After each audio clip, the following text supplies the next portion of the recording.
Você já precisou chegar ao aeroporto internacional de Pudong com pressa? Sem problemas, basta pegar o maglev de Xangai, que detém o recorde do trem mais rápido do planeta.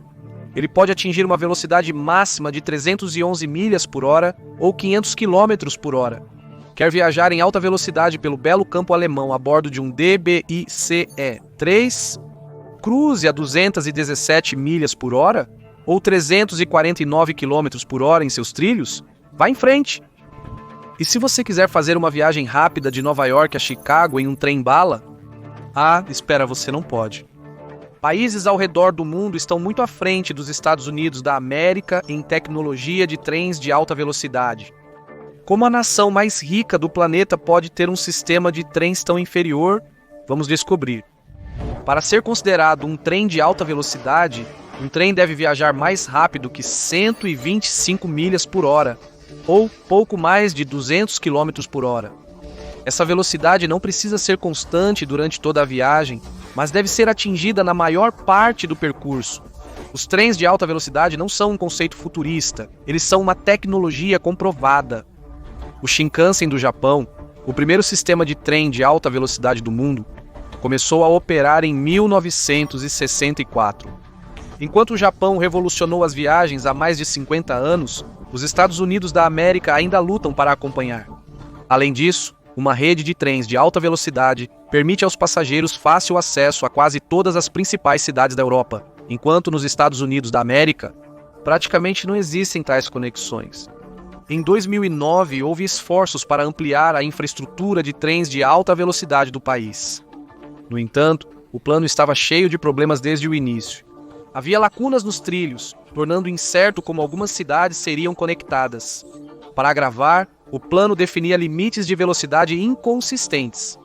Algumas ferrovias alcançariam um máximo de 400 km por hora, enquanto outras eram limitadas a apenas 140 km por hora, cerca de 140 km/h, sem nenhuma explicação. Para ser justo, teoricamente você poderia atravessar o país voando. Porém, há benefícios consideráveis em pegar um trem de alta velocidade.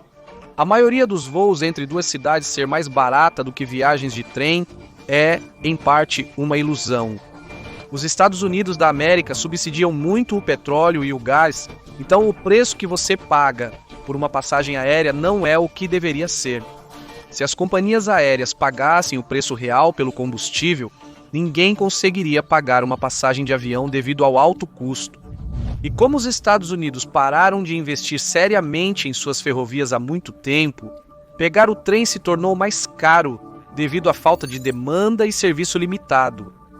A densidade populacional nas regiões do mundo com trens de alta velocidade é muito diferente da encontrada nos Estados Unidos. Europa, China e Japão têm densidades populacionais muito maiores que a maior parte dos Estados Unidos da América. Isso é, na verdade, uma das razões pelas quais essas partes do mundo investiram tão pesadamente em suas redes de trens. Também é importante notar que, para muitos, ter acesso a um trem se tornou uma parte importante de suas vidas, e comunidades inteiras cresceram em torno dessas rotas. Assim, muitas pessoas nesses países estão empenhadas em aprimorar a infraestrutura ferroviária.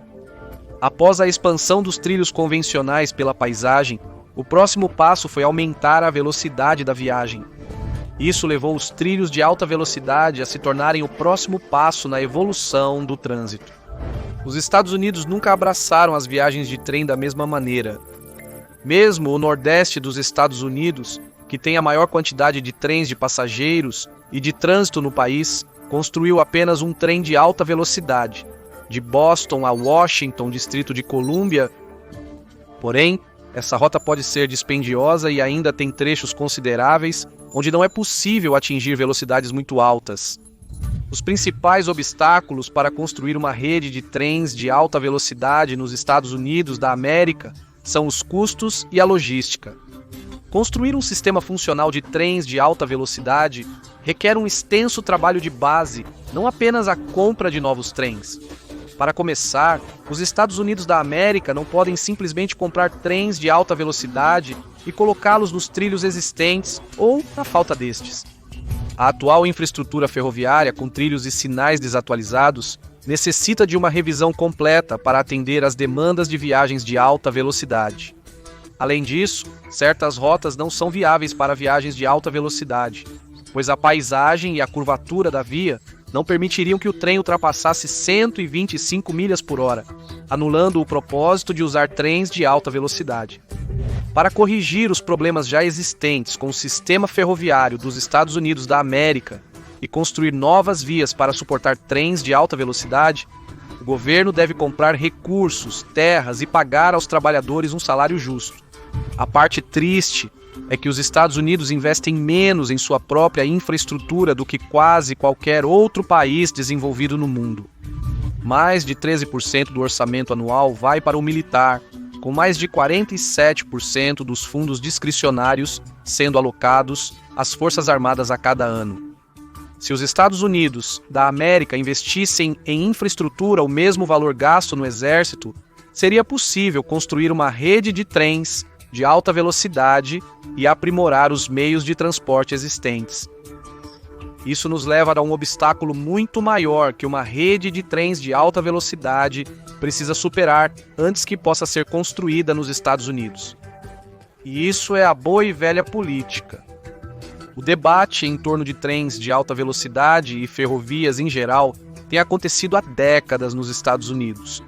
A indústria automobilística é uma enorme força dentro do país e definitivamente há políticos influenciados pelo poder e dinheiro que as empresas de carros possuem. Mas esse não é o principal problema. O que realmente importa é que o governo federal é o único que pode elaborar um plano de trem de alta velocidade e financiá-lo. Contudo, a disputa sobre direitos estaduais tem impedido a construção de uma rede de trens de alta velocidade desde sua proposta inicial. Para criar uma rede ferroviária interestadual conectando cidades, seria necessária a intervenção do governo federal. Infelizmente, toda vez que o governo federal tenta elaborar um plano para uma ferrovia interestadual, ele enfrenta a resistência de representantes estaduais que acreditam que está ultrapassando seu papel.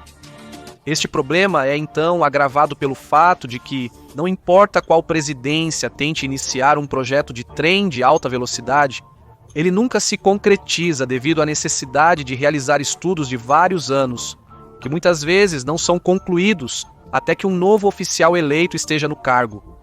Neste ponto, o plano proposto da administração original é descartado e a nova liderança ou não tem interesse em criar o seu próprio, ou eles começam tudo de novo. Isso levou a uma série de promessas em torno de trens de alta velocidade que não foram cumpridas.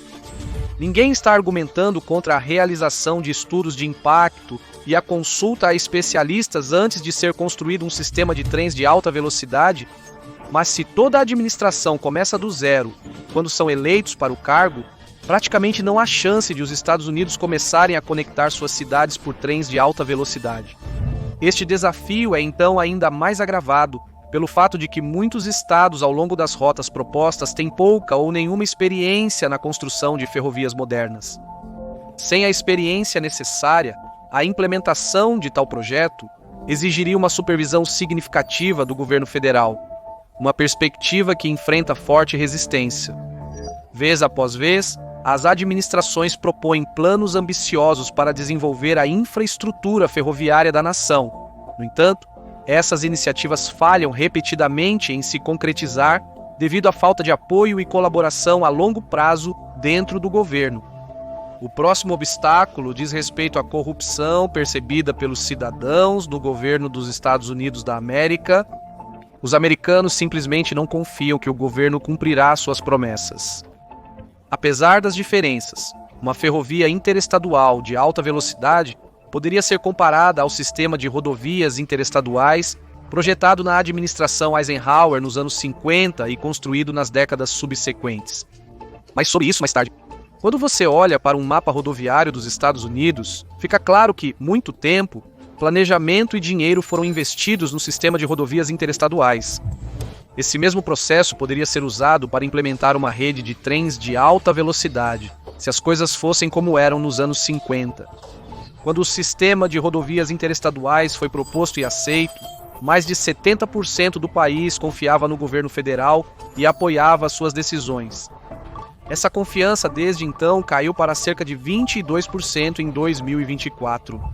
O que isso significa é que mesmo se o governo federal apresentar um plano sólido para construir uma rede de trens de alta velocidade bem planejada e com custo efetivo, a maioria do país pode nem mesmo confiar neles para fazer o que dizem que farão.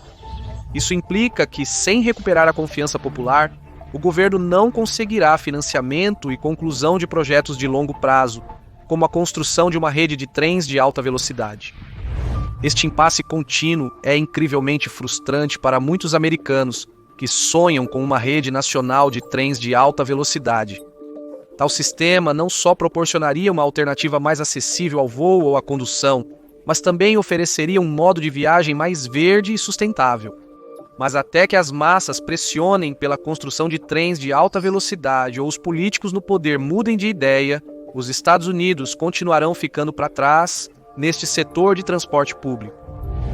Mais preocupante para o futuro dos trens de alta velocidade dos Estados Unidos da América que a política é que o próprio sistema de trens não consegue sair do seu caminho. A transição para trens de alta velocidade deveria ocorrer gradualmente. Um ponto de partida prático é utilizar as ferrovias de carga existentes para expandir o acesso às viagens de trem. Isso incentivaria mais pessoas a mudar gradualmente de um estilo de vida onde se dirige para todos os lugares para onde pegar o trem se torna uma opção regular. Porém, logo de início, o plano enfrenta dificuldades. Chicago e St. Louis estão considerando conectar as duas cidades por ferrovia, oferecendo uma forma mais econômica de deslocamento entre elas. Para isso, trens de passageiros foram adaptados para usar os trilhos existentes de trens de carga. Esses trilhos já seguem rotas com poucas travessias de estrada e permitem que os trens viajem entre 90 e 110 milhas por hora. Essa seria uma ótima transição para passageiros que buscam usar trens com mais frequência, sobretudo se trens de alta velocidade chegassem à região.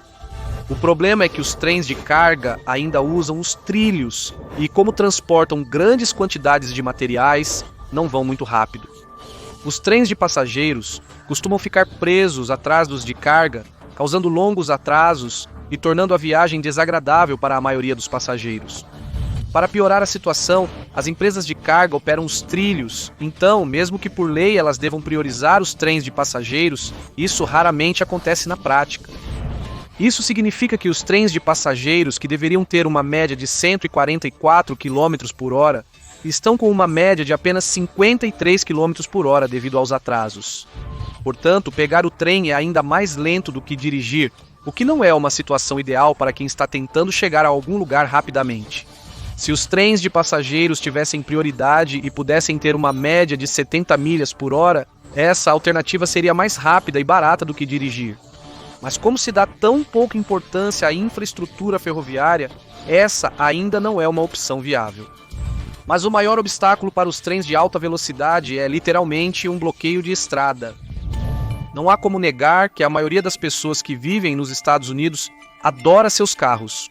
Desde o momento em que o Model T saiu da linha de montagem até os atuais veículos elétricos, os carros sempre foram uma grande parte da cultura americana.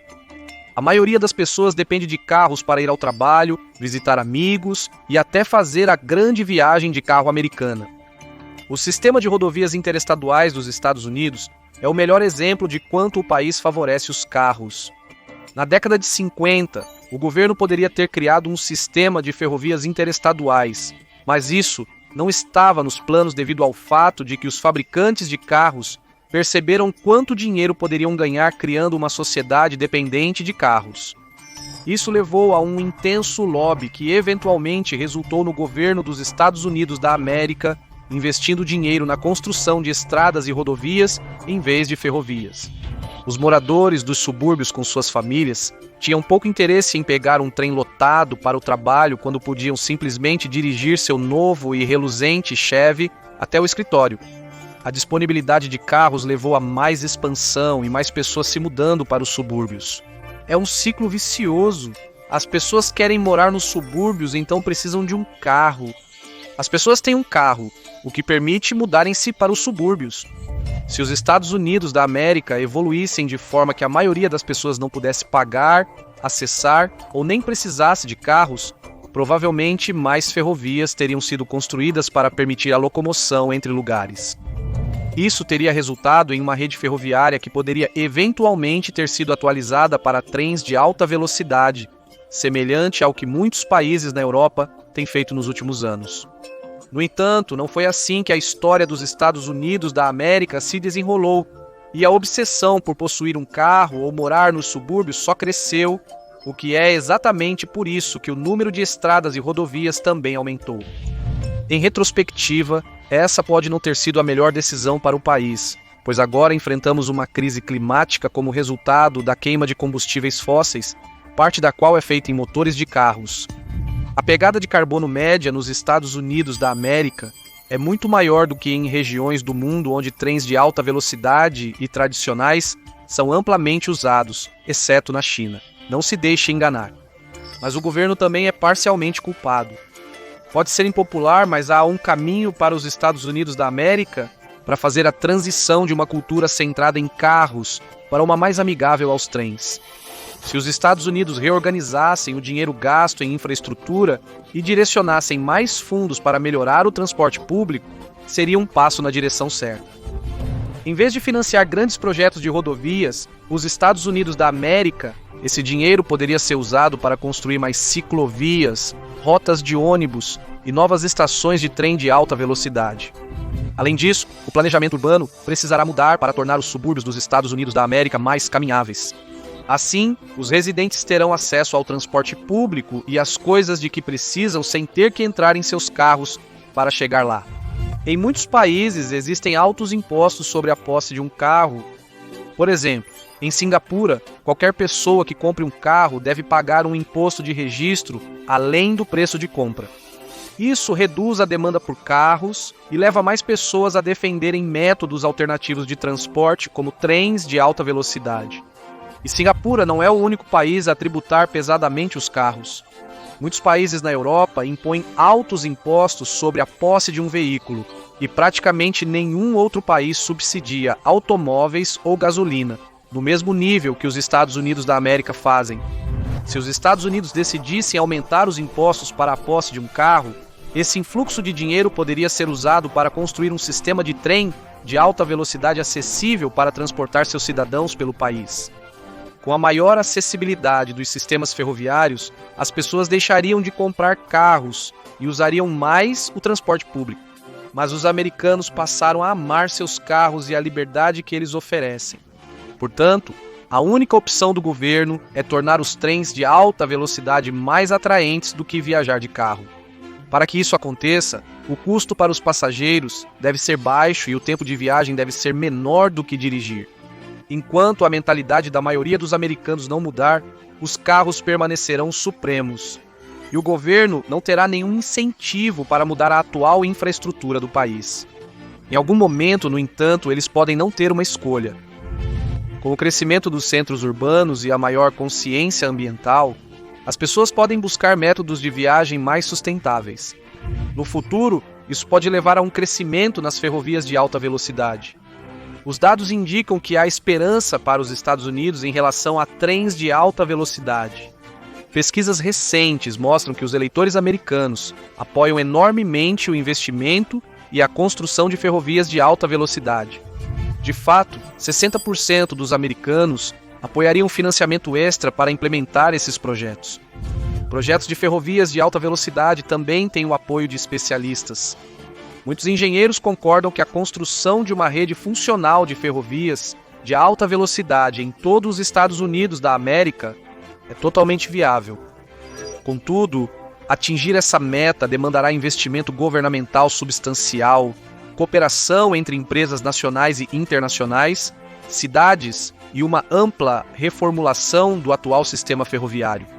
Em algumas regiões, a esperança é eterna, pois os projetos de trem de alta velocidade já iniciaram. Um trem de alta velocidade está sendo construído entre Las Vegas e Los Angeles pela The Bright Line. A ideia é que o trem seja capaz de transportar viajantes entre as duas cidades em pouco menos de 2 horas. Isso é menos da metade do tempo que levaria para dirigir a mesma distância se não houvesse trânsito. O que, vamos ser honestos, não é uma expectativa realista para a LA. A Brightline finalizou um projeto de trem de alta velocidade na Flórida, ligando Orlando a Miami. Com paradas em West Palm Beach, Boca Raton, Fort Lauderdale e Aventura, a Brightline afirmou que seu trem de alta velocidade na Flórida transportou mais de 258 mil passageiros em março, poucos meses após o lançamento do serviço. O trem viaja a uma velocidade máxima de 125 milhas por hora, com a viagem entre Orlando e Miami durando cerca de 3 horas e meia. Houve certo progresso no trem de alta velocidade, mas e quanto ao futuro? Se os Estados Unidos não querem apenas correr atrás, mas sim ser um líder mundial em transporte de trens, quais são as opções? A mudança climática é a crise existencial do nosso tempo. Entretanto, a empresa Wabtec pode estar liderando uma revolução ferroviária para combater as emissões de gases de efeito estufa do setor. A Wabtec está experimentando trens movidos a hidrogênio que poderiam substituir os gigantes que queimam combustíveis fósseis atualmente em uso ao redor do mundo. Muitos trens de alta velocidade usam eletricidade ou magnetismo, mas os motores de combustão interna ainda têm grande participação no mercado ferroviário. Portanto, pode valer a pena investir em nova tecnologia que permitirá aos trens viajar com níveis de emissão muito mais baixos. Atualmente, os Estados Unidos da América produzem cerca de 10 bilhões de quilogramas de hidrogênio por ano, o equivalente a cerca de 10 bilhões de galões de combustível.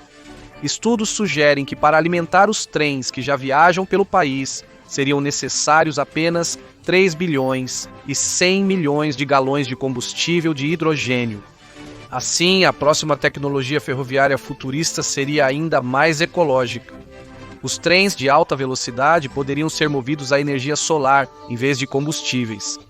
Um trem solar funcionaria da mesma forma que um trem elétrico de alta velocidade, exceto que a energia necessária para enviar o trem e seus passageiros pelos Estados Unidos seria alimentada pela energia do Sol.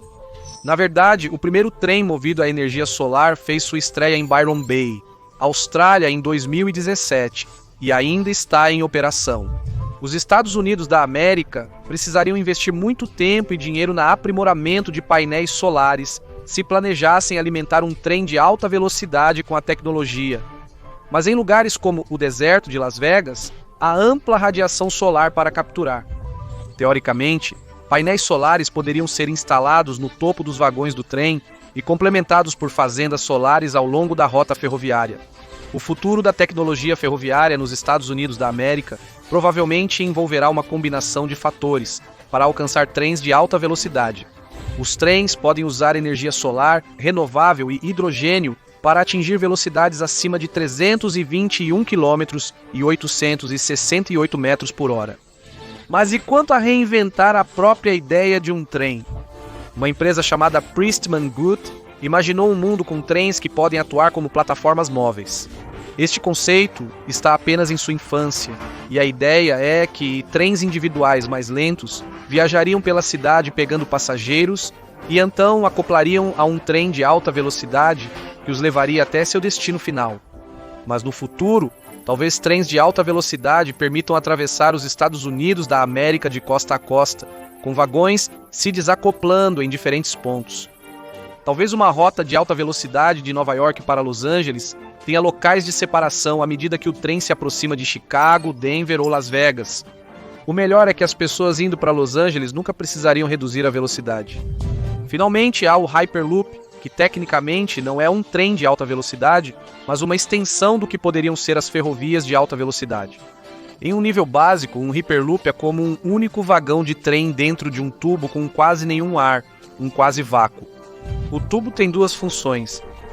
Primeiro, como é um quase vácuo, não há resistência do vento ou arrasto, permitindo que o veículo atinja altas velocidades com menos energia. O segundo é para reduzir o atrito o máximo possível. Ao usar ambas as coisas, o trem Hyperloop poderia viajar a velocidades de 700 milhas por hora, o que levaria você de LA a São Francisco em cerca de 30 minutos. O Hyperloop usaria a tecnologia maglev, semelhante ao maglev de Xangai. Contudo, ao adicionar um tubo selado a vácuo, essa tecnologia deixaria os Estados Unidos da América na liderança em trens de alta velocidade. Dito isso, o progresso do Hyperloop estagnou devido a uma série de fatores, a maioria relacionada a altos custos para baixos benefícios. O que tudo se resume é que, se os Estados Unidos quiserem acompanhar o resto do mundo em tecnologia de trens de alta velocidade, precisarão investir 1 tonelada de dinheiro, tempo e recursos na atualização de sua infraestrutura ferroviária existente. Contudo, isso é irrelevante se os funcionários do governo não colaborarem para construir uma rede de trens de alta velocidade. Obrigado por se juntar a mim hoje. Espero que tenha gostado do vídeo. Para ver mais vídeos assim, inscreva-se e ative as notificações. Realmente faz uma diferença. Obrigado novamente, nos vemos na próxima no Matpack.